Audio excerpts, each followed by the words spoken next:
2021년 7월 24일 새벽 5시 예배에 하나님의 말씀을 시편 36편 두 번째 시간으로 우리 5, 6, 7절만 합독합니다. 5, 6, 7절입니다. 여호와여 주의 인자하심이 하늘에 있고 주의 진실하심이 공중에 사무쳤으며 주의 의는 하나님의 산들과 같고 주의 심판은 큰 바다와 같으니 이다 여호와여 주는 사람과 짐승을 구하여 주시나이다. 하나님이여 주의 인자하심이 어찌 그리 보배로우신지요 사람들이 주의 날개 그늘 아래 피하나이다. 아멘. 할렐루야. 이 새벽에 나오신 여러분을 환영하고 사랑하고 축복합니다. 세상이 참으로 요란하고 혼란스러운 시대에 살고 있습니다. 하지만 내일은 여전히 거룩하고 복된 주일입니다. 내일은 우리 교육관과 우리 유치부실 그리고 변당을 나눠서 예배를 드리려고 합니다. 가족 단위로 드리셔도 되고 아니면 우리 연세 드신 분들 따로 분리해서 예배를 드려도 되고 아니 좀 분산해서 예배를 드리되 예배를 멈춤이나 예배를 쉼이라는 것은 없다. 이것을 미리 말씀을 드립니다. 예배보다 더 중요한 거 없고 예배보다 더 앞선 거 없다. 기독교 우리 성도들의 기본적인 신앙관은 뭐냐? 예배 중심이어야 된다. 세상에 아무리 전쟁이 일어나고 또 폭탄이 떨어진다 할지라도 기차는 강아지는 짖어도 기차는 앞으로 간다. 그것이 우리 성도들의 삶의 태도입니다. 하지만 우리가 분리해서 분산해서 각각 예배를 드리도록 하겠습니다. 오늘은 생명의 원천이신 예수님에 대하여 계속해서 살피고 있는데요. 우리 시편 36편의 주제는 9절입니다. 9절. 진실로 생명의 원천이 주께 있사오니 주의 빛 안에서 우리의 빛을 보리이다. 생명의 원천이 어디 있느냐? 바로 예수 그리스도 안에 있다. 그래서 어제는 우리가 악인이 누구인지 살펴봤고요. 오늘 5절부터 12절까지를 살펴보겠는데요. 의인은 누구냐라는 거예요. 의인은 어떤 자가 의인이냐? 자, 5절에 보면 여호와여 주의 인자하심이 하늘에 있고 주의 진실하심이 공중에 사무쳤으며 하나님의 인자하심과 진실하심이 우리를 두르고 있다. 그런 자가 의인이다. 6절 주의 의는 하나님의 산들과 같고 주의 심판은 큰 바다와 같은 아이다. 여호와여 주는 사람과 짐승을 구하여 주시나이다. 주의 의는 하나님의 산들과 같고 하나님을 만나는 산이 그 시내산, 구약의 시내산이었거든요. 그곳에서 하나님이 우리 이스라엘 백성들을 만나서 은혜와 자비와 긍휼을 베푸는 자리였고, 또 바다는 심판의 자리였다 하는데, 여러분 바다가 뭐예요? 저주를 상징합니다. 그래서 홍해가 갈라져서 이스라엘 백성이 건너고 나니까 애국 군대가 탱크를 이끌고 추격을 하죠. 그때 하나님께서 다시 그 홍해 물을 이렇게 닫아버렸어요. 그래서 그들을 그 자리에서 심판을 했다. 그래서 심판은 큰 바다와 같은 아니 여호와여 주는 사람과 짐승을 구하여 주시나이다. 그러니까 하나님께서 구해 주셔야만, 우리의 손을 잡아 주셔야만, 우리를 의인이라고 인쳐 주셔야만 우리는 구원받을 수 있는 거다. 스스로 할 수 있는 일이 아무것도 없다. 7절에 하나님이여 주의 인자하심이 어찌 그리 보배로우신지요 사람들이 주의 날개 그늘 아래 피하나이다. 하나님의 날개 그늘 안에 피하는 것이 최고의 복이다. 이방인이 룻이 보아스의 날개 그늘 안에 피했을 때 가장 복받은 것처럼 성도도 하나님의 날개 그늘 아래 들어갔을 때 그것을 의인이라고 하고 복받은 인생이라고 말씀을 하신다. 8절에 그들이 주의 집에 있던 살찐 것으로 풍족할 것이라 주께서 주의 복락의 강물을 마시게 하리라. 하나님께서 주신 것을 먹고 마시라는 거죠. 더 이상 욕심 부리지도 말고 남의 걸 부러워하지도 말고 남을 흉내내지도 말라는 거예요.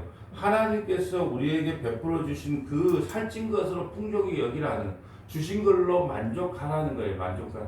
여러분 우리도 예배당을 옮기고 나니까 얼마나 만족합니까? 예전에는 참 예배드리기가 어려웠는데 분리해서 예배드린다는 것 자체가 불가능했는데 지금은 유치부실도 있고 교육관도 있고 본당도 있어요. 예, 작지만은 아담하지만 얼마나 감사합니까? 예, 우리가 동시에 나눠서 함께 예배드릴 수 있기 때문에 정말로 또 이 어려운 시기도 극복할 수 있다는 거죠. 그래서 주신 것에 감사해라. 예, 더 큰 예배당도 필요 없고 왜요? 새벽에 나오면 아까울 거 아니에요. 좀 큰 예배당에서 드리려면 왜? 성도님도 몇 분 안 되는데 예배당에 썰렁하면 그것도 힘든 일이요.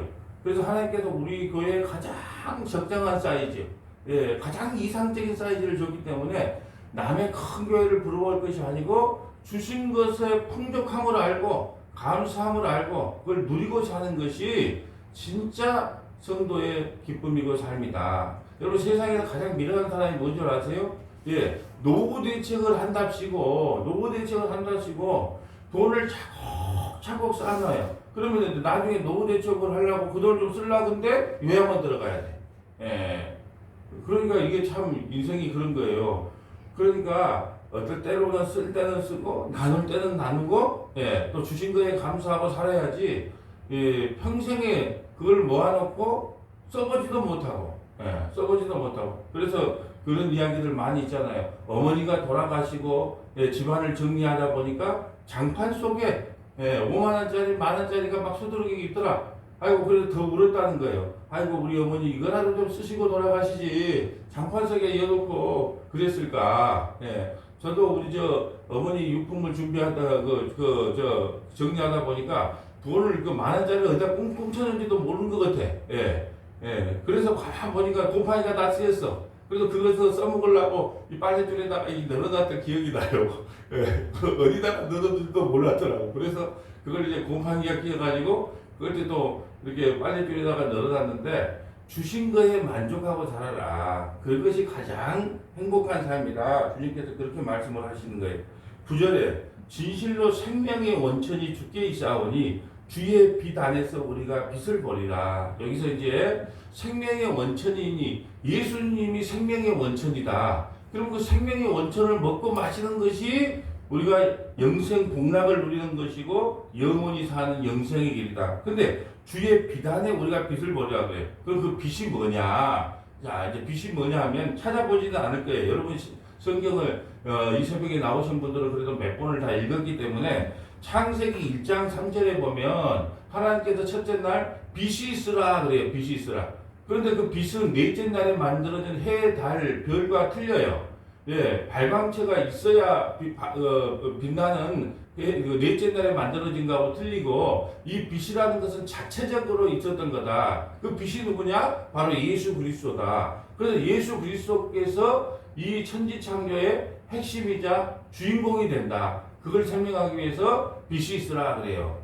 또 여호와의 증인처럼 빛이 있으라 그러니까 예수님도 피조물이지 않느냐 또 이렇게 말을 하는데 그건 택도 없는 소리고 모든 것은 예수님을 위하여 예수님을 중심으로 만들어졌다. 이걸 설명하기 위해서 첫째 날 빛을 만드신 거예요. 이 빛이 어디로 연결되죠? 요한복음 1장에 보면 태초에 빛이 있었으되 그 빛으로 오신 분이 바로 누구냐? 말씀이 육신되어 오신 예수 그리스도다. 그분이 자기 땅에 오매 유대 나라에 오매 그들이 영접하지 아니하였으니 그 빛을 영접하는 자는 하나님의 자녀가 되는 권세를 주셨다. 그래서 우리가 그 빛 대신 예수님을 영접하는 것이 생명의 원천이요 구원의 원천이다. 그러면은 우리 성경을 한번 찾아볼까요? 어떻게 해야 생명의 원천을 우리가 가질 수 있는가? 요한복음 6장 53절부터 57절까지 한번 볼까요? 요한복음 6장 53절. 6장 53절. 어제 제가 금요성경 공부 시간에 처음에 예수님을 믿게 된 사람들은 항상 뭘 읽어라? 요한복음을 한 10번 정도 읽고 나서 다른 것을 봐라. 제가 어제 설명을 해드렸죠. 자, 요한복음 6장 53절 봅니다. 생명의 원천이 어디에 있느냐? 53절 예수께서 이르시되 내가 진실로 진실로 너희에게 이르노니 인자의 살을 먹지 아니하고 인자는 예수님이에요. 예수님의 살을 먹지 아니하고 예수님의 피를 마시지 아니하면 너희 속에 생명이 없느니라. 예수님의 몸을 먹고 예수님의 피를 마시라는 거예요. 이것은 뭘까요? 예수님과 한 몸이 돼야 된다. 살과 피를 먹는다는 것. 옛날에 보면 도원 결의를 할 때, 예? 그 개수나무 밑에서, 예? 이렇게 칼을 갖다가 손을 딱 그어서, 예? 잔에다가, 술잔에다가 딱 따라서 우리는 태어난 날은 틀리지만 죽는 날은 한 날 한시에 죽는다 하고 도원 결의를 하는 거예요. 그거는 우리는 한 몸이다 이런 뜻이거든요. 우리도 마찬가지요. 예수 그리스도와 우리가 연합이 되어야만 그 속에 영생이 있고 생명이 있다. 그러므로 예수님의 살과 피를 마셔야 된다. 이것을 상징적으로 하는 것이 성찬식인데 코로나 때문에 성찬식을 한 번을 못했네. 예, 매주 하고 매달마다 했던 그 성찬식을 지금 한 번을 못하고 있는데 그 성찬식의 의미가 뭐냐? 예수님의 살을 먹고 예수님의 피를 마심으로 예수 그리스도와 우리는 하나입니다. 이런 자가 뭘 갖는다고요? 영생을 갖고 생명을 갖는다. 예, 그거예요. 54절 내 살을 먹고 내 피를 마시는 자는 영생을 가졌고 마지막 날에 내가 그를 다시 살리리니 그리스도와 연합된다는 반드시 살아난다. 그 살은 참된 양식이요 내 피는 참된 음료로다. 내 살을 먹고 내 피를 마시는 자는 내 안에 거하고 나도 그 안에 거하나니 그리스도와 하나 돼서 살아간다는 거죠. 살아계신 아버지께서 나를 보내심에 내가 아버지로 말미암아 사는 것 같이 나를 먹는 그 사람도 나로 말미암아 살리라. 이것은 하늘에서 내려온 떡이니 조상들이 먹고도 죽은 그것과 같이 아니하며 이 떡을 먹는 자는 영원히 살리라. 이스라엘 백성들이 광야 40년에서 만나를 먹은 것은 예표예요. 예표. 그 만나 먹어도 죽었다. 그런데 진짜 만나를 먹어야 된다. 참 만나가 누구냐? 바로 예수 그리스도시다. 그 예수 그리스도를 믿으면 예수님의 살과 피를 먹은 것인데 예수님과 살과 피를 먹었다는 것은 이제 우리가 그리스도와 한 몸이 됐다. 연합됐다. 그런 자는 뭘 받는다? 영생을 받는다. 구원을 받는다. 왜? 생명의 원천을 먹고 마셨기 때문에. 여러분 우리가 보면은 그 드라마 같은 데나 이렇게 보면 이렇게 늙었던 사람이 물을 먹었는데 막 젊어지더라는 거죠. 그래 너무너무 욕심을 부려서 그 물을 많이 먹었더만 그게 가니까 갓난아이가 있더라. 그런 거 있었잖아요. 갓난아이가 있더라. 그래서 그 갓난아이를 갖다가 키웠더라. 그런 동화 같은 이야기가 있는 것처럼 생명의 원천을 계속 마시기 때문에 죽지를 않아요. 조금 있다가 이 계시록 22장의 생명의 원천을 마심으로 말미암아 우리가 영원히 사는 것을 살펴볼 거예요. 자, 그러니까 오늘 본문으로 다시 와봅니다. 이제 진실로 생명의 원천이 주께 있사오니 주의 비단에도 우리가 빛을 보리라. 제가 어제 말씀드렸잖아요. 성경을 해석할 때 5번째 해석 방식이 통전적으로 해석해라. 통전이 뭐예요? 구약과 신약을 연결해라. 성경으로 성경을 해석해라. 그러면 가장 완벽한 하나님의 해석 방법이 된다. 해석 방법이 된다. 그래서 우리가 생명의 원천이 되려면 어떻게 돼야 되지요? 생명의 근원이신 예수님의 살과 피를 먹으면 된다. 완전한 주석서가 되잖아요. 그래서 시중에 나온 주석을 안 보도 성경 한 권이면 충분하게 설명을 할 수가 있다. 자, 10절 봅니다. 주를 아는 자들에게 주의 인자하심을 계속 베푸시며 마음이 정직한 자에게 주의 공의를 베푸셔서. 자, 보세요. 마음이 정직한 자들에게 주의 공의를 베푸라는 거예요. 그러면 주의 정직이 뭐라 그랬죠? 나는 완전한 죄인입니다. 그래 아무리 가르쳐도 또 잊어요. 상관없어요. 나는 계속 말하면 되니까. 자, 정직이 뭐냐? 나는 완전한 죄인입니다 하고 고백하는 자에게 뭐가 임한다고요? 하나님의 공의가 임해. 하나님의 공의가 임한 자리가 어디죠? 십자가입니다. 십자가. 그래서 하나님 나는 완전한 죄인입니다. 나에게 은혜를 베풀어 주시고 공의를 베풀어 주세요. 그런 자에게 십자가의 은혜가 미칠 것이다. 11절 교만한 자의 발이 내게 이르지 못하게 하시며 악인들의 손이 나를 쫓아내지 못하게 하소서. 악을 행하는 자들이 거기서 넘어졌으니 엎드려지고 다시 일어날 수 없으리라. 악인들은 다시 일어나지 못하고 영원한 형벌을 받고 의인은 영원한 하나님 나라에 들어간다. 왜? 생명의 원천이신 예수님을 만났기 때문이다. 그러므로 오늘 시편 36편에 서머나 교회에 주석집, 해석집이 있다면 계시록 21장 1절부터 17절까지를 제가 볼 겁니다. 계시록 21장 1절부터 17절. 생명의 원천을 만나는 자는 어떤 복을 받는 것인가? 예, 이게 바로 계시록 22장의 복이에요. 계시록 22장을 찾으려면 어디로 가야 돼? 어제 성경 공부 다 했죠? 제일 뒤로 가야 돼. 성경 제일 뒤로 가서 제일 끝머리, 예, 제일 끄트머리 계시록 22장 1절 봅니다. 또 그가 수정같이 맑은 생명수의 강을 내게 보이니 하나님 및 어린 양의 보좌로부터 나와서 우리 에덴 동산에 있는 그 생명나무, 영은 그 늙지 않고 죽지 않은 생명나무가 예, 어디에 있냐? 하나님 나라에 있어요. 그 생명수의 강이 보인다는 거예요. 2절 길 가운데 흐르더라. 강 좌우로 생명나무가 있어. 생명나무가 어디서부터 출발하죠? 에덴 동산에서. 그러니까 참 아담과 하와가 실력이 없어요. 눈치가 없단 말이에요. 아, 선악과를 먹을 게 아니고 생명나무를 먹어야 돼. 생명나무를 먹었으면 영생을 했을 건데 선악과를 먹었기 때문에 생명나무를 못 먹게 화염검으로 두루 막아놓은 거예요. 그런데 하나님의 나라 가면 우리가 영원히 사는 이유는 뭐냐? 그 생명나무를 먹거든요. 생명나무. 그래서 영생을 합니다. 길 가운데 흐르더라. 강작으로 생명나무가 있어 12가지 열매를 맺되 달마다 그 열매를 맺고 그 나무 잎사귀들은 만국을 치료하기 위하여 있더라. 그래서 생명나무를 먹기 때문에 그거는 만국을 치료하기 때문에 아픈 것도 없고 눈물도 없고 애통하는 것도 없고 허리 아픈 것도 없고 어깨 뻐근한 것도 없어요. 그것이 어디냐? 하나님 나라. 3절 다시 저주가 없으며 하나님이 그들의 양의 어린 양의 보좌가 그 가운데 있으리니 그의 종들이 그를 섬기며 그의 얼굴을 볼 터이요 그의 이름도 그의 이마에 있으리라. 다시 밤이 없겠고 밤은 뭘 상징한다고요? 저주와 심판. 그래서 니고데모가 언제 찾아오죠? 밤에 찾아옵니다. 예, 가룟 유다가 언제 나가죠? 예, 밤에 나갑니다. 예. 6월절 음식을 먹고 나서 언제 나가요? 밤에 나가요. 밤이라고 하는 것은 심판과 저주를 상징해요. 그래서 하나님께서 천지를 창조할 때 저녁이 되고 아침이 되니 한날이 지났더라. 네. 그래서 밤의 인생을 뭔 인생으로 바꾸기 위해 오셨다. 아침의 인생으로 바꿔주기 위해 왔다. 그러기 위해서는 생명의 원천이신 예수님을 먹고 마셔야 된다. 예. 다 성경은 같은 이야기를 얼마나 반복한지 몰라요. 예. 다시는 밤이 없겠고 등불과 햇빛이 쓸데없어요. 왜요? 첫째 날에 뭐가 있었어요? 빛이 있어라. 그 빛이 있기 때문에 이제 등불이나 햇빛이 필요가 없어요. 왜? 그 빛이 예수님을 직접 보니까 태양도 필요 없고 달도 필요 없어요. 예수님 자체가 빛이기 때문에.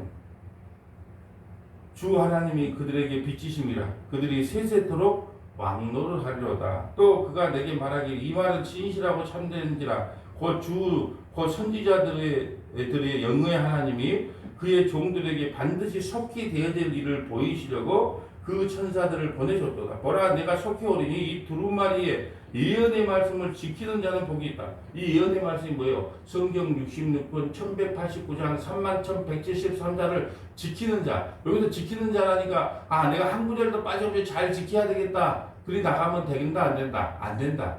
지키라는 것은요 뭐라고요? 생명의 원천이신 예수님을 믿으라는 것을 지키라고 하는 겁니다. 어제 제가 말씀드렸잖아요. 성경은 무엇인가 해서 핵심 주제가 뭐라고요? 예수님의 대속이 무엇인지, 그 십자가의 크고 놀라운 은혜와 사랑이 무엇인지 통일성 있게 일관성 있게 기록한 것이 성경이다. 그럼 그걸 지키라는 것이 뭘까요? 하나님 나에게 나온 것은 의로움이라는 건 단 일도 없습니다. 그렇기 때문에 하나님께서 나에게 의의 옷을 입혀주셔야만 됩니다.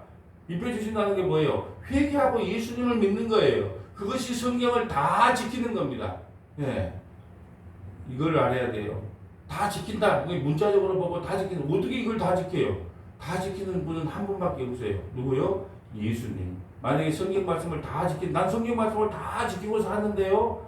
예? 그런 분이 있으면 여러분은 그분을 예수님, 주님 이렇게 불러줘야 돼. 예. 그러니까 우리는 이걸 다 못 지켰기 때문에 예수님의 십자가의 대속의 은총이 우리에게 필요하다. 예. 8절 이것들을 보고 들은 자는 나 요한이니 내가 듣고 볼 때에 이 일을 내게 보이던 천사의 발 앞에 경배하고 엎드렸더니 그가 내게 말하기를 나는 너와 내 형제 선지자들과 또 이 두루마리의 말을 지키는 자들과 함께 된 종이니 그리하지 말고 하나님께 경배하라다. 예, 천사를 보니까 요한이 무릎을 꿇고 경배를 하니까 아이고 그러지 마라. 나중에는 천사들이 히브리서에 보면 우리를 갖다가 수종 들어야 돼. 그러니까 물 좀 가져와라. 그럼 물 가져와야 돼. 베개 좀 갖고 와라. 그럼 베개 갖고 와야 돼. 우리를 수종 들어야 돼. 천사들이. 그런데 왜 나 앞에 무릎을 꿇느냐 이거예요. 어떤 사람들도 천사를 부러워대. 왜? 힘도 있고 능력도 있고 죽지도 않으니까. 그런데 천사를 부러워요. 아니 우리 육체가 벗어나면 천사들이 우리를 수종 들어요. 어디서부터? 죽는 순간에 천사들이 와서 우리를 데리고 신속한 속도로 어디로 가냐? 천국으로 갑니다. 10절에 또 내게 이르되 이 두루마리의 예언의 말씀을 임봉하지 말라. 때가 가까웠다. 이제 다 계시가 열려졌어요. 어제 말씀드렸잖아요. 성경이 다 이루어졌는데 단 한 가지 남았다. 주님 다시 오신다. 그래서 나같이 미천한 저 촌놈도 이제 성경이 무엇을 말씀하고 있는가를 알게 되었어요. 왜? 인몽이 열렸기 때문에. 자, 11절. 불의를 행하는 자는 그대로 불의를 행하고 더러운 자는 그대로 더럽고 의로운 자는 그대로 의를 행하고 거룩한 자는 그대로 거룩하여지라. 보라 속히 오리니 내가 줄 상이 내게 있어.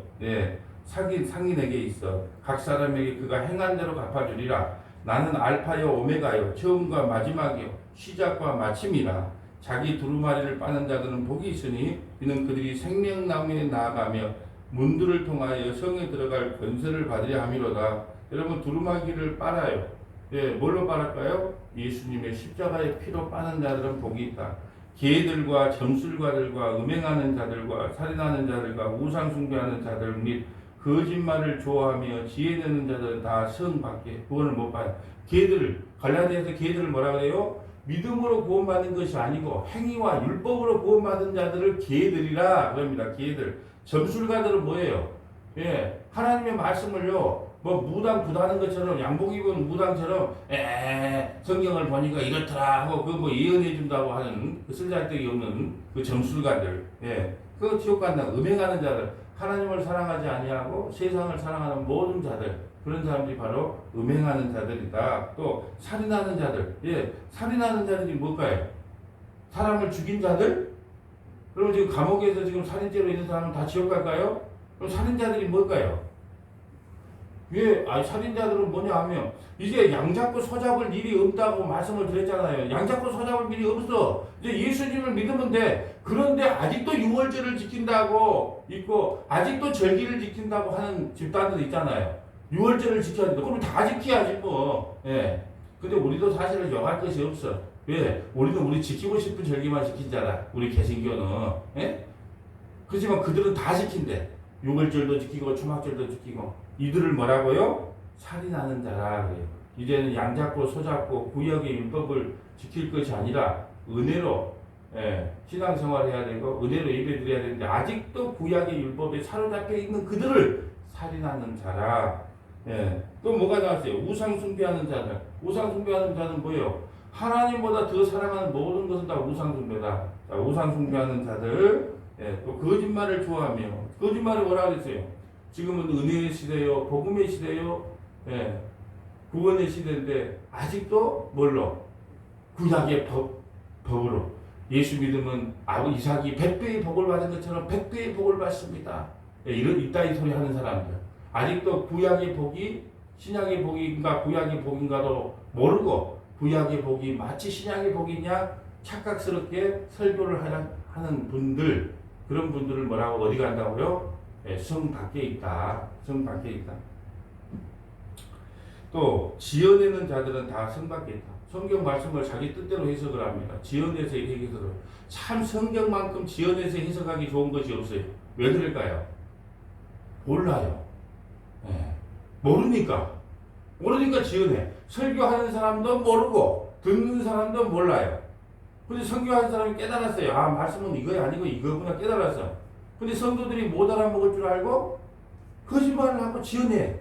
그러면 성도들이 뭐라고 하냐? 그게 아닌 것 같은데요. 이렇게 생각해야 되는데, 아, 맞아. 저렇게 큰 교회 목사님이 뭔 거짓말 하겠어. 뭔 헛된 소리 하겠어. TV까지 나와서 뭔 거짓말하고 헛된 소리 하겠어. 그렇게 해도 믿어요. 예. 근데 그게 거짓말이다. 16절. 나 예수는 교회들을 위하여 내 사자를 보내요. 야, 교회들을 위해서 사자를 보내. 그 사자가 누구예요? 목사예요, 목사. 예, 사자를 보내요. 이것들을 너에게 증언하게 하였노라. 예, 사자를 교회. 그래서 여러분, 그 대표 기도할 때, 주일날 대표 기도 인도를 할 때, 그러잖아요. 주의 사자가 말씀을 증거할 때, 그것이 능력의 말씀이 되게 하고, 권능의 말씀이 되게 하셔서, 예, 대형교회 가면 기도 인도할 때, 이 말이 빠진 적이 없어요. 예. 우리 장로님들도 이런 기도 좀 해줬으면 좋겠어. 주의 사자가 말씀을 증거할 때, 그 말씀이 살아있는 생명의 말씀이 되게 하셔서, 성도들에게 은혜를 끼치게 하소서. 예. 이게 바로 주의 사자를 보내서 하나님의 말씀을 대응케 했다는 거예요. 예. 이게 성경적인 겁니다. 성경적인 거예요. 나중에 우리가 장로 직분이 뭔지, 안수집사 직분이 뭔지, 권사 직분이 뭔지 따로 금요 성경 공부에 다 할 거예요. 예. 그때 어떻게 하는지를 그때 다 설명하고 가르칠 겁니다. 예수는 교회를 위하여 내 사자를 보내어 이것들을 너희에게 증언하게 하겠노라. 그래서 내가 지금 여러분에게 매일 수요일마다, 금요일마다, 주일마다, 새벽마다 증언하는 거예요. 증언하는 거. 내 말을 하는 것이 아니고 하나님께서 하라는 그 증언의 말씀을 하는 겁니다. 자, 나는 다윗의 뿌리요 자손이 곧 광명한 새벽벌이라 성령과 신부가 말씀하시기를 오라 하시는도다. 듣는 자도 오라 할 것이요 목마른 자도 오라 할 것이요 또 원하는 자는 값없이 생명수를 받으라 하시더라. 값없이 와서 들으라는 거예요. 수요일, 금요일, 주일, 새벽 값없이 와서 그 생명수의 말씀을 들으라. 그러면 죽었던 영혼이 살아난다. 죽었던 영혼이 살아나는 유일한 방법이 있는데 그 생명의 원천이신 하나님의 말씀을 듣는 자는 살아난다. 그러므로 와서 먹고 마시라는 것은 주의 말씀을 듣고 깨어나라는 거예요. 이것이 바로 오늘 시편 36편이 우리에게 주신 핵심이에요. 진실로 생명의 원천이 주께 있사오니 주의 비단에도 우리가 빛을 보리라. 하나님의 말씀을 듣는 자는 죽었던 영혼이 살아나며 낭망했던 영혼이 다시 소생하는 그런 기쁨을 맞이하게 될 것입니다. 우리가 생명의 원천이신 예수 그리스도를 먹고 마시는 저와 여러분 되시기를 주님의 이름으로 간절히 축복합니다. 예, 기도하겠습니다. 자비로우신 하나님 감사합니다.